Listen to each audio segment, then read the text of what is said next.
this is now the international symbol for shearling all the way down to the toe. Quality control, okay? This is happening. I can't believe I'm about to say this, but it has been a few years since I've talked about shoes on the channel, which I think is a travesty because footwear is like the backbone and the spice of any closet. Yes, it can be those two very contradictory things at once. That is how much I love footwear and how much I think it is crucial to a solid closet that we love to wear all the time. So today I'm going to talk about how to find really good late fall and winter boots. I've done this by looking at the most worn boots and shoes in my closet for this time of year and the elements of style that I think rank highest on what makes a really good fall winter shoe or boot in my case. As always, I'm going to look at these shoes from the perspective of elements of style, things like how these shoes affect the proportions and the volume and the silhouettes in my closet, and also in terms of the colors that I chose and why. I really like looking at my closet, including accessories, from this lens of elements of style because it allows me to decouple fashion and style from consumption. So I really see these clothes more as ways just to express myself, and that stops me from, I mean, not always, let's be honest, but it does help curb that need to constantly add new things in my closet. Before we jump in, quick little reminder, tickets are on sale for my live virtual Shop Your Closet event. We're gonna do a holiday fun theme. I've got two wonderful guests for you this season. We shop their closets live and in real time, so you get a better understanding of how to apply this knowledge of elements of style to a body that's different than mine, to a closet that's different than mine. It's a lot of fun. I'll leave more details and the tickets down below in the description box. Okay, let's jump on it.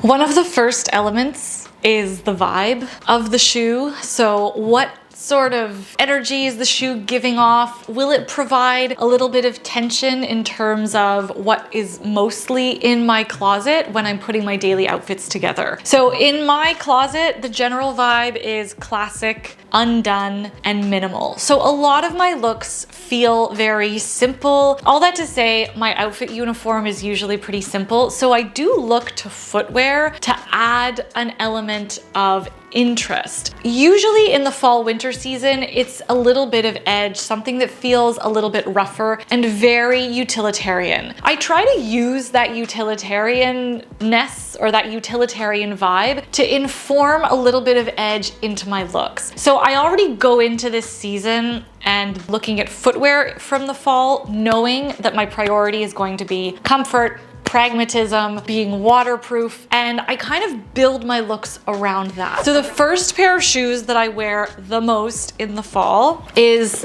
a classic flat moto boot. I think this is something that a lot of us have. This could also be a Chelsea boot, a Blundstone. This could be something with a higher shaft, a Doc Marten. And I don't think necessarily that we all have to have this style of moto boot in our closet. I think as long as it's like a flat ankle boot that suits you and your style vibe, that's what's gonna be important. For me, I love a rubber sole and a really nice Goodyear welt with waxed laces. I also love a higher ankle shaft on any fall winter boot simply because it gives more coverage on the ankle, but also because I know in the fall and winter, for me personally, my trousers and denim are gonna be a little bit more cropped because I don't want them to drag too much on the ground when there's snow and mud and slush and all that stuff. So I know I'm gonna wanna lengthen my proportions up through the leg. I know I want that shoe to disappear entirely up the leg if possible. I do find that they are a really low profile, a very sleek silhouette. You can see that the sole isn't really hefty or anything like that. So these are really nice when I want to keep my bottom half really nice and sleek and minimal. If I want to add tension, I'll wear these with a legging and then something really bulky on top, or I'll wear them with a skinny jean and something a little bit looser and comfortable on top, so I get a little bit of that like visual tension. I also love wearing them with a little mini skirt so that I get the tension, but more from the style vibe aspect. So something a little bit feminine and cute and fun paired with a little bit of that edge can also be a really fun way to incorporate something that feels functional with something that feels a little bit more interesting and playful. I know that I said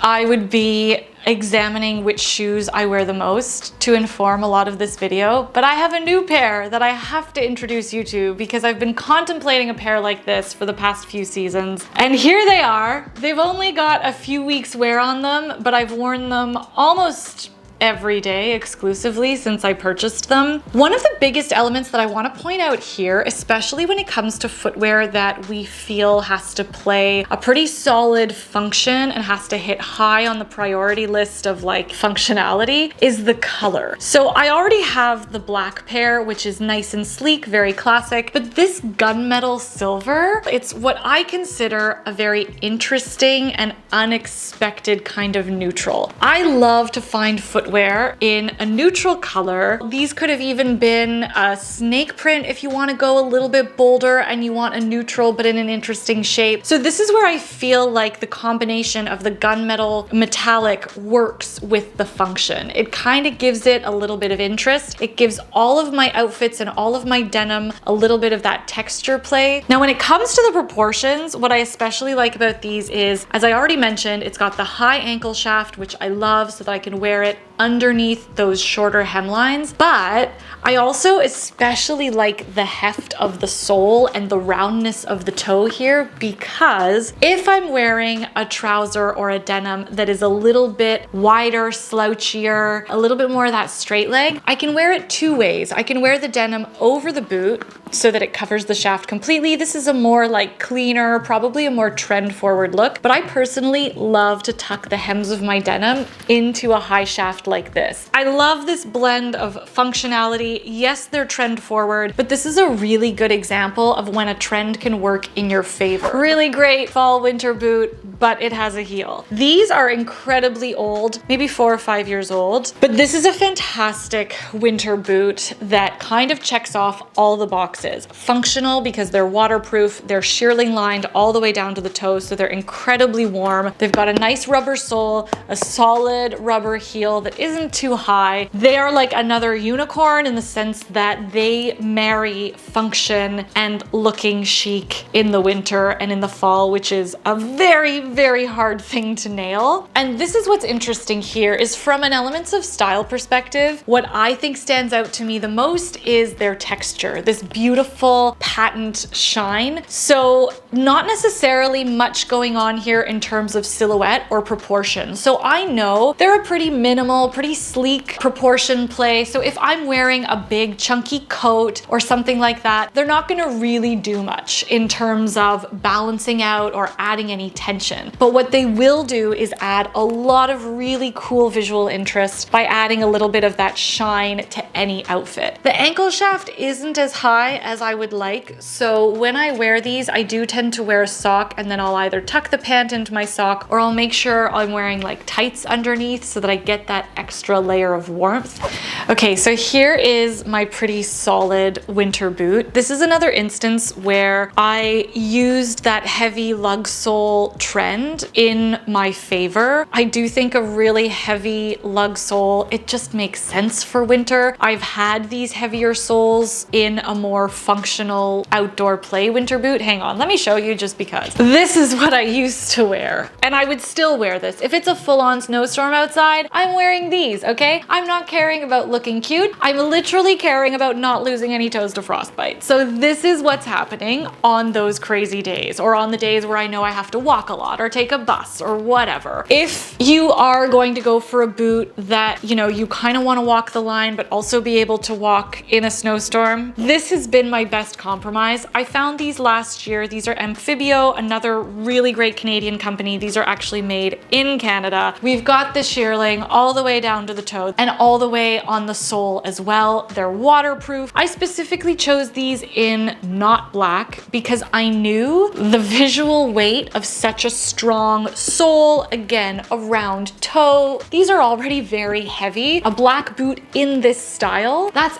extra heavy. And I kind of like to incorporate something a little bit unexpected, a little bit of lightness in the winter. So I'm offsetting the visual heft of the silhouette of the boot with a lighter color. Also, it works with my regular closet palette. This kind of tan, very, very light camel color is one of the key staples in my closet, along with black and denim, and this looks fantastic with black and denim. Do you have to get a boot or a shoe in line with your closet color palette? No, but it does help. If you have the wonderful fortune of living in one of the coldest capitals in the world, then you might need a pair of like just solid playing in the snow winter boots. I personally shop for longevity. I've always gone back to them. They have a really solid sole. I've never slipped or tripped or fallen in them. They are completely waterproof. I personally like the tall ones. Maybe not as cute, maybe a little bit like hardcore looking, but they do the job. I tuck my pants into them. I never ever put a pant over this. I just like, why? You can't. It makes no sense. If I know it's a day where I'm gonna have to wear these boots, I'm gonna wear something that is slim, a legging, a slim jean, a skinny jean, something like that. I would never wear these with a dress or a skirt. The question I get asked all the time, what do you do when you want to be fancy? What do you do? You know what, my friends? I am often at a loss for this, but I have two boots for you in this scenario, and I want to make it very clear that if you're going to a very fancy event where there's like a gala and there's going to be a coat check, or if it's a house party and you can swap and put a different pair of shoes on, these are not the occasions that I am referencing. I'm talking about when you are like going out for dinner with friends, or if you're going on a date or something like that, and you're not going to have the opportunity to change your shoes once you get from house to venue. So the two boots that I rely on the most in the winter, the over-the-knee suede boot. It's got a heel, not necessarily super significant. They are secondhand, and I've had them for about 8 or 9 years. I've had the rubber added to the bottom and like redone several times. I've had the heels reinforced several times because once or twice they snapped while I was running through a snowbank, I kid you not. So these boots have been through a lot. What I would look for in a dressy boot like this is a heel that is not a stiletto, so something with a little bit of heft to it, like a block heel, or just something with a little bit more solidity than a stiletto. I would also look for a heel that isn't too high. The reason why I love the over-the-knee aspect for this time of year is that it keeps you so warm. It's like wearing another pair of pants. Why would you not want to wear 2 pairs of pants in the winter when you need to stay warm? So these go all the way up to the thighs. I'll wear them with tights or over a skinny jean or over a legging, and they were out of style for quite a while, but I wore them anyway because I just thought they really married the practicality of keeping me nice and warm and toasty with not being able to handle public transpo in the winter, but definitely able to handle a quick jaunt on a snow-infested sidewalk, you know? And finally, a classic knee-high. These boots are exceptionally expensive. I saved up for like 3 to 4 years in order to purchase them. I love these boots so much. They are exceptionally comfortable. They feel like butter. There was no break-in process. I love the silhouette on the leg. What I specifically like about this pair, yes, I bought them in black, a predictable color. They're a matte leather, predictable texture, but I just think the silhouette is so clean and classic, and the heel is so solid and hefty that I can walk for hours in these. I would not put these through the snow. This is definitely a car venue situation. But from a silhouette and proportion perspective, these boots really do add a lot of harmony and just visual balance to a winter look. They're not super tight, and they're also not super oversized. So that is what I have for you today. I hope you enjoyed today's video. Let me know if you liked it. Give it a thumbs up. Hit subscribe as well if you're feeling generous or if you learned something new, and if you want to catch a slow fashion video again this time next week. Don't forget, I've got tickets to my live Shop Your Closet event. All of the details are in the description box below. Thank you so much for watching. As always, thank you for being here. Have a wonderful rest of your day, wonderful rest of your week, afternoon, wherever you're at, and I will see you in the next slow fashion video. Ciao.